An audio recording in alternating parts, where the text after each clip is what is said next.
धान बिलरे धान गछ पोतिबा बेले देखिबाकू मिलिछि छातीथरा दृश्य। क्षणिक भितरे घटी जाइछि बहुत बड़ अघटन। पुओकू हरेई छाती फटेई कांदुछि मा। साई पड़िशारे चहल पड़ी जाइछि। हाँ बंधु माने, कटक जिले देखिबाकू मिलिछि लोमटांकुरा दृश्य।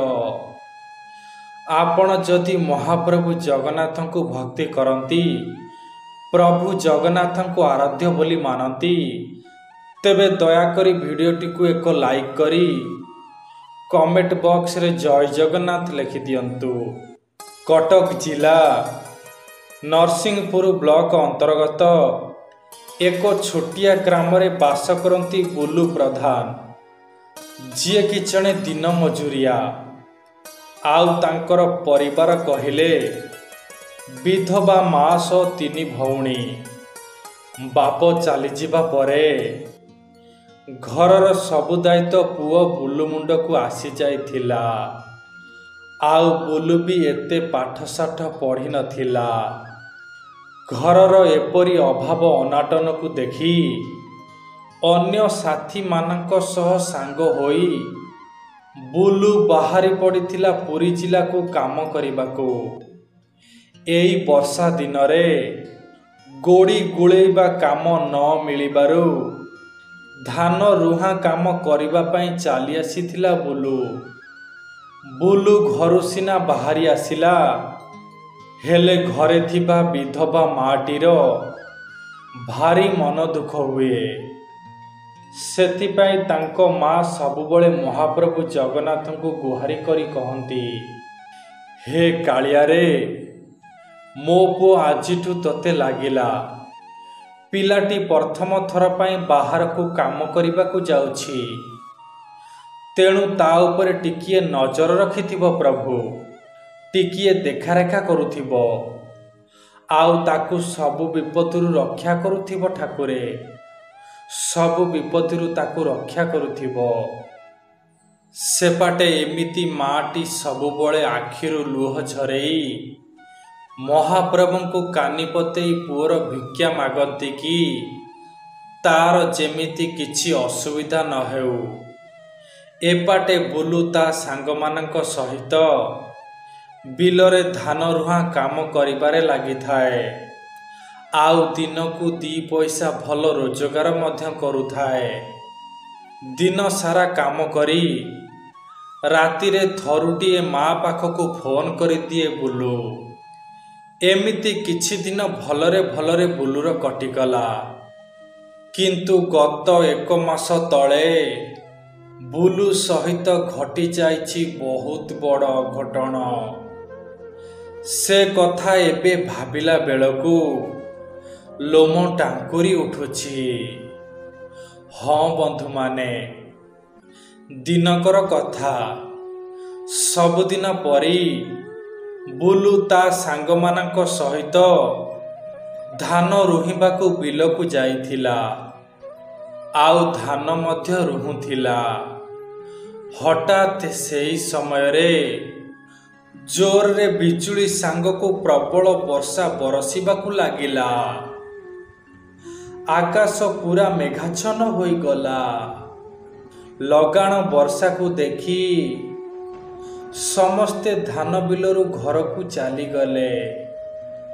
हेले बुलू आउ तार किछि सांग माने बरसा झड़ी को खातिरी न करी घर को फेरिले नहीं। मुंडरे गोटिए पॉलिथिन पुरेई देई धान रुहिबाकू लागिले। हेले सेई समय रे आकाश मार्गरू गोटिए वज्रपात पड़िला, जहा फलरे सारा संसार उच्छन होईगला। विधवा माटीर लुह लहुरे परिणत होईगला।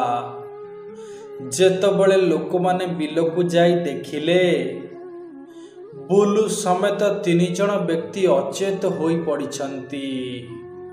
तापरे सेमानंकू एक आम्बुलांस साहाय्य स्थानीय मेडिकल को पठागला। ହେଲେ ସେଠାରେ ଡାକ୍ତର ଦେଖି କହିବାକୁ ଲାଗିଲେ 3 ଜଣଙ୍କର ପ୍ରାଣ ଚାଲିଯାଇଛି, ଆଉ ଜଣଙ୍କର ଅବସ୍ଥା ବହୁତ ଗୁରୁତର ଅଛି। ଆଉ ସେଇ ଗୁରୁତର ବ୍ୟକ୍ତିଟି ହେଉଛି ବୁଲୁ ପ୍ରଧାନ। ଯେତେବେଳେ ଲୋକମାନେ ତାଙ୍କ ଘରକୁ ଫୋନ କରି ଜଣାଇଲେ, ସେତେବେଳେ ଏପରି ଛାତିଥରା ଦୁଃଖକୁ ମାଟି ସହିପାରିଲା ନାହିଁ। ସିଧା ମହାପ୍ରଭୁ ଜଗନ୍ନାଥଙ୍କୁ କାକୁତି ମିନତି ହୋଇ କହିବାକୁ ଲାଗିଲା, ହେ ଠାକୁରେ, ଏସବୁ କ'ଣ ହୋଇଗଲା ଠାକୁରେ? ଅଧା ରାସ୍ତାରୁ ସ୍ୱାମୀକୁ ତ ଛଡ଼େଇ ନେଇଥିଲ, ହେଲେ ଏତିକିରେ ମନ ଶାନ୍ତି ହେଲାନି ଯେ ଶେଷରେ ମୋ କୋଳରୁ ମୋ ପୁଅକୁ ଛଡ଼େଇ ନେବାକୁ ବସିଛ। ମୋ ସହିତ କାହିଁକି ଏମିତି ଅନ୍ୟାୟ କରୁଛ ଠାକୁରେ? କାହିଁକି ଏମିତି ଅନ୍ୟାୟ କରୁଛ? ଖାଲି ଖୁଣ୍ଟ ପରି ରତ୍ନ ସିଂହାସନରେ ବସିଗଲେ ହେବନି ଠାକୁରେ। ତୁମ ଭକ୍ତକୁ ବି ବିପଦରୁ ରକ୍ଷା କରିବାକୁ ପଡ଼ିବ ଠାକୁରେ। ହେ କାଳିଆ ସାଆନ୍ତେ, ଏପାଟେ 3 ବଢ଼ିଲା ଝିଅ, ସେପାଟେ ପୁଅର ଏମିତି ଅବସ୍ଥା। ସତ କହୁଛି ଠାକୁରେ, ମୋ ପୁଅର ଯଦି କିଛି ହୋଇଯାଏ ନା, 3 ଝିଅକୁ ବିଷ ଦେଇ ମୁଁ ନିଜେ ବିଷ ପିଇଦେବି, ଆଉ ତୁମରି ପାଖକୁ ଚାଲିଯିବି ଠାକୁରେ, ତୁମରି ପାଖକୁ ଚାଲିଯିବି। ଏମିତି ମହାପ୍ରଭୁଙ୍କ ପାଖରେ କାନି ପତେଇ ପୁଅର ଜୀବନ ଭିକ୍ଷା ମାଗିବା ସମୟରେ ଘର ଭିତରୁ ସାନ ଝିଅ ଆସି କହିବାକୁ ଲାଗିଲା, ବୋଉ, ଭାଇର ହୋସ ଆସିଗଲାଣି, ସେ ଏବେ ତତେ ଦେଖିବ ବୋଲି ଖୋଜୁଛି। ଏବେ ଜଣେ ବ୍ୟକ୍ତି ଫୋନ କରି ମୋତେ ଜଣାଇଲେ, ଆଉ ସେମାନେ ଭାଇକୁ କଟକ ବଡ଼ ମେଡ଼ିକାଲକୁ ଆଣିକି ଆସୁଛନ୍ତି। ସତରେ ବନ୍ଧୁମାନେ, ସେ ପାପିଟିଏ ହେଉ କି ତପିଟିଏ ହେଉ, ଯଦି ଥରୁଟିଏ ବିକଳ ହୋଇ ମହାପ୍ରଭୁଙ୍କୁ ଡାକି ଦେଉଛି, ସେ କିଛି ନ ବିଚାରି ଧାଇଁ ଆସୁଛି। ସତରେ ତାପରି କଥା କୁହା ଠାକୁର କୋଉଠି ବା ମିଳିବେ କହିଲେ? ଗୋଟିଏ କଥାରେ ଅଛି, ରଖିବ ଯଦି ସେ ମାରିବ କିଏ, ମାରିବ ଯଦି ସେ ରଖିବ କିଏ? ମହାପ୍ରଭୁଙ୍କ କୃପାରୁ ସିନା ବୁଲୁ ସୁସ୍ଥ ହୋଇଗଲା, ହେଲେ ଆଉ 3ଟି ପରିବାରର କୂଳ ଦୀପ ଲିଭିଗଲା। ସେଥିପାଇଁ ମୁଁ ହାତ ଯୋଡ଼ି ସମସ୍ତଙ୍କୁ ଅନୁରୋଧ କରୁଛି, ଅଧିକ ବିଜୁଳି ଘଡ଼ଘଡ଼ି ମାରିବା ସମୟରେ ଖୋଲା ସ୍ଥାନରେ କୌଣସି କାମ କରନ୍ତୁ ନାହିଁ, କାରଣ ବଜ୍ରପାତ ଖୋଲା ସ୍ଥାନରେ ହିଁ ପଡ଼ିଥାଏ।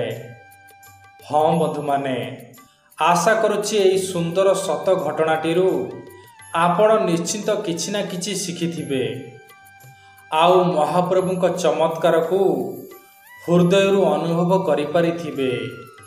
ହଁ ବନ୍ଧୁମାନେ, ଯଦି ଆପଣ ହୃଦୟରୁ ମହାପ୍ରଭୁଙ୍କୁ ଭଲ ପାଆନ୍ତି, ତାଙ୍କୁ ଇଷ୍ଟ ଦେବତା ବୋଲି ମାନନ୍ତି, ତେବେ ମୁଁ ହାତ ଯୋଡ଼ି ଅନୁରୋଧ କରୁଛି, କମେଣ୍ଟ ବକ୍ସରେ ଲେଖିବାକୁ ଜମାରୁ ବି ଭୁଲିବେନି।